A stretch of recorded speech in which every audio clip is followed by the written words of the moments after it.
અરવલ્લી જિલ્લાના મોડાસા શહેરથી 5 કિલોમીટરના અંતરે સાકરિયા શ્રી ભીડભંજન હનુમાનજી મહારાજનું મંદિર આવેલું છે.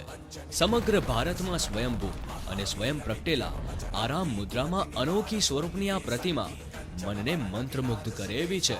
આવી પ્રતિમા માત્ર 2 સ્થળો પર બિરાજમાન છે.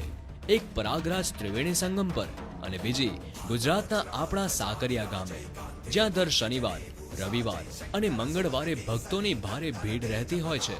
આ મંદિર ઐતિહાસિક અને અતિ પ્રાચીન છે.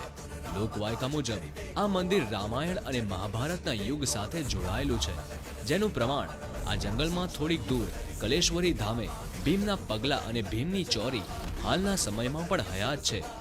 આ મંદિરે હનુમાનજી મહારાજની હયાતી અનુભવાય છે. અને હા, જો તમે અરવલ્લીના પ્રાચીન સ્થળના વિડીયોઝ જોવા માંગતા હોય તો ફોલો કરો મોડાસા સ્માર્ટ સિટીને.